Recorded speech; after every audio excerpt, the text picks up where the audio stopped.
पाकिस्तान और इंडिया की cricket teams बहुत जल्द एक होने वाली हैं। इस टीम की कप्तानी रोहित शर्मा करेंगे। इस टीम को संभालेगा पाकिस्तान, जबकि इस टीम का मुकम्मल पैसा इंडिया प्रोवाइड करेगा। इस टीम की ओपनिंग जोड़ी रोहित शर्मा गुरबाज की होगी। वन डाउन पे फखर जमान आएंगे, जबकि मिडिल ऑर्डर में इस टीम में विराट कोहली को बाबर आजम का मुकम्मल साथ हासिल होगा। इस टीम का जो पेस अटैक होगा वो दुनिया का सबसे खतरनाक पेस अटैक शुमार होगा, क्योंकि नसीम शाह का दूसरे एंड पे साथ जसप्रीत बुमराह देंगे और इनको शाहीन शाह अफरीदी की मुकम्मल सपोर्ट भी हासिल होगी।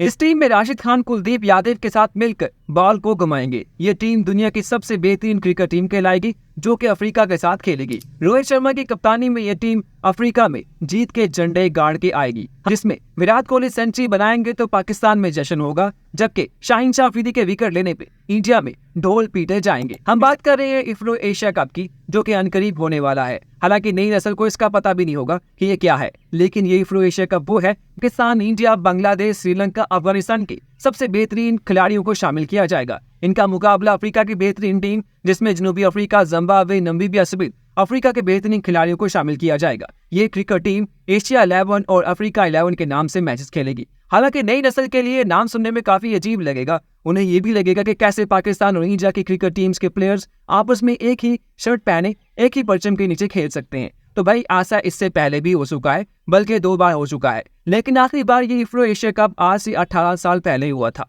उसके बाद ये कभी नहीं हो सका। यानी कि 18 साल में इतना फासला आ जाता है कि जो उसके बाद बच्चे पैदा हुए हैं अब उनके आईडी कार्ड भी बन चुके हैं। तो आज की इस वीडियो में हम बात करेंगे कि आखिर ये इफ्रो एशिया कप है क्या, इसका फायदा क्या है, इसका बिजनेस मॉडल क्या है, इसमें पैसा कैसे मिलता है और इसमें हर टीम के खिलाड़ियों को कैसे शामिल किया जाता है। तो आए वीडियो को शुरू करते हैं, जानते हैं कि इफ्रो एशिया कप क्या है। लेकिन उससे पहले अगर आपने क्रिकेट कासिम सलीम को लाइक और सब्सक्राइब नहीं किया तो कर दें और आए वीडियो को शुरू करते हैं।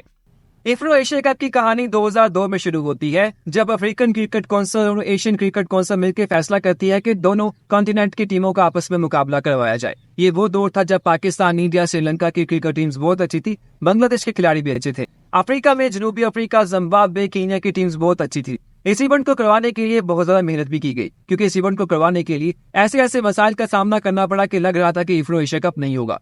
सबसे बड़ा मसला पैसे का था कि इस मैच को करवाने के लिए पैसा कहां से आएगा, क्योंकि पाकिस्तान, इंडिया भी पैसा देने की उस वक्त पोजीशन में नहीं थे। अफ्रीका का हाल इन दोनों से खराब था। खैर 3 साल तक की मुसलसल मेहनत के बाद 2005 में इफ्रो एशिया कप का पहला इवेंट होता है, जिसमें 3 वनडे मैचेस खेले जाते हैं और ये सारा इवेंट उस वक्त जनूबी अफ्रीका में ही खेला जाता है। हालांकि 2005 का जब इफ्रो एशिया कप हुआ था उस वक्त डिसाइड किया गया था कि ये एक चैरिटी सीरीज होगी, जिसमें जो पैसा मिलेगा वो दोनों क्रिकेट बोर्ड्स अपने अपने बोर्ड्स में अपने अपनी कंट्रीज में क्रिकेट को डेवलप करने पे खर्च करेंगे। 2005 में ये खेला गया क्योंकि ये एक चैरिटी सीरीज थी, तो इसी वजह से इसमें बहुत से क्रिकेटर्स ने पार्टिसिपेट नहीं किया था। बल्कि अगर कहा जाए कि पाकिस्तान, इंडिया के टॉप क्रिकेटर्स ने इसमें पार्टिसिपेट किया ही नहीं था तो गलत नहीं होगा। खैर 2005 में इफ्रो एशिया कप से चंद दिन पहले ही इसका ब्रॉडकास्टर भाग जाता है। उसे लगता है कि इस सीरीज में पैसा इतना नहीं होगा जितना उसे भर दिया है। उसके जगह फिर इफ्रो एशिया कप की जो टीम होती है उन्हें एक नया ब्रॉडकास्टर ढूंढ के लाना पड़ता है। 2005 में इफ्रो एशिया कप होता है। एक मैच एशिया 11 जीती है, एक मैच अफ्रीकन 11 जीती है, जबकि तीसरा मैच बारिश की वजह से ड्रॉ हो जाता है।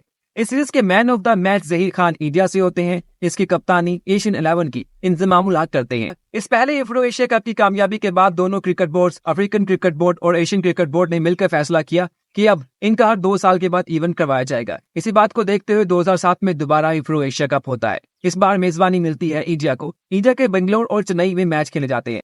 इस बार एक ट्राई सीरीज के तौर पे T20 मैच को भी शामिल किया जाता है। हालांकि इफ्रो एशिया कप में जो वनडे मैचेस खेले गए थे उसको आईसीसी ने पहले इंटरनेशनल वनडे का स्टेटस नहीं दिया था, बाद में आईसीसी दे देता है। लेकिन T20 को आज तक उसका स्टेटस नहीं मिल सका। आईसीसी ने पहले ही कह दिया था कि जिसमें आप T20 खेलेंगे उसको इंटरनेशनल T20 का स्टेटस नहीं दिया जाएगा। 2007 में ये जो ओडीआई सीरीज खेली गई, इसके 3 के तीनों मैचेस इंडिया यानी कि एशिया 11 जीत लेता है। एशिया 11 अफ्रीका को हरा देता है। लेकिन इंटरेस्टिंग बात यह है कि 2007 में खेली गई इफ्रो एशिया कप के जो 3 मैचेस हुए थे उसमें दोनों टीमों ने 300 से ऊपर रन्स बनाए थे। यानी कि जीतने वाली टीम भी 300 रन बनाती है, हारने वाली टीम में, क्योंकि इसके मैचेस बेंगलोर में, चेन्नई में खेले गए थे। कुछ थोड़ी सी बैटिंग की फेवर पिचेस बनाई गई थी। 2007 में इफ्रो एशिया कप के जब 3 ओडीआई मैचेस मुकम्मल हुए तो ये ओडीआई की तारीख का सबसे महंगा मैच कंसीडर किया गया था रन्स के हिसाब से, क्योंकि 3 ओडीआई मैचेस में कुल 1800 रन बन चुके थे। ये रिकॉर्ड अगले तकरीबन 10 साल तक कामयाब रहा। उसके बाद जब इंडिया में इंग्लैंड खेलने आता है तो तब ये रिकॉर्ड टूटता है, जब 3 मैचेस की सीरीज में इंग्लैंड और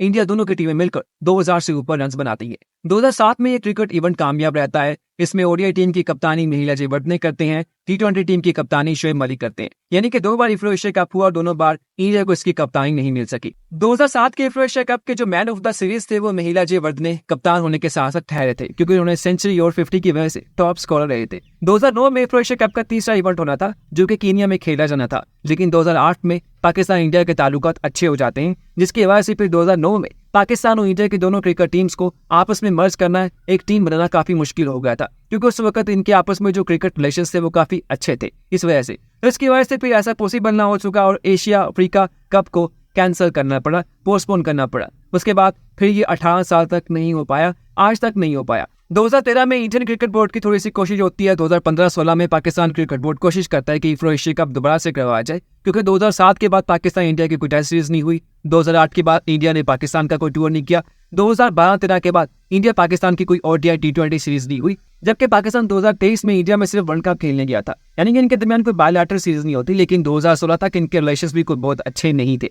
यही वजह है कि इफ्रो एशिया कप बार बार कोशिश के कामयाब नहीं होता। 2023 में एशिया क्रिकेट काउंसिल के चेयरमैन उस वक्त के जय शाह कोशिश करते हैं कि इफ्रो एशिया कप दोबारा करवाया जाए। उनकी एक कोशिश होती है। वैसे इस बात में कोई शक नहीं है कि जय शाह क्रिकेट को लेके, क्रिकेट मैचेस को लेके, क्रिकेट की प्रमोशन को लेके काफी एक्टिव रहते हैं। इस बात में तो कोई शक नहीं है। जय शाह कोशिश करते हैं, लेकिन उस वक्त हालात ऐसे होते हैं कि इसके ऊपर कामयाबी नहीं मिलती। लेकिन अब 2024 तकरीबन गुजरने वाला है, जय शाह दोबारा कोशिश कर रहे हैं कि इफ्रो एशिया कप हो। इंटरेस्टिंग बात यह है कि जय शाह इस वक्त एशियन क्रिकेट काउंसिल के चेयरमैन है। अब जैसे ही वो आईसीसी के चेयरमैन बनेंगे तो एशियन क्रिकेट काउंसिल की जो चेयरमैनशिप है उसका अगला टेन्योर पाकिस्तान के पास है। तो प्रोबेबली मोहसिन नकवी या पाकिस्तान क्रिकेट बोर्ड में से ही कोई एशियन क्रिकेट काउंसिल का चेयरमैन बन जाएगा। तो इस तरह एशियन क्रिकेट काउंसिल के जो इफ्रो एशिया कप के मुतालिक इंतजामात हैं वो पाकिस्तान के हिस्से में आ जाएंगे और अगला एशिया कप है भी इंडिया में। खैर, इफ्रो एशिया कप के ऊपर अब नवंबर के स्टार्ट में मीटिंग होती है, लेकिन एक मसले ने फिर से सर उठाया है। वो ये है कि पैसे को लेके इस बड़े इवेंट को कहां पे करवाया जाएगा, इसके लिए पैसा कैसे लिया जाएगा। क्योंकि अगर तो 2 मुल्कों की सीरीज हो तो उसमें एक मुल्क अपने पैसे पे करता है, लगाता है, और बाद में जो बायलैटरल सीरीज होती है उसमें से वो अपना शेयर निकाल लेता है। लेकिन इस इफ्रो एशिया कप में सबसे बड़ा मसला शेयर्स का है,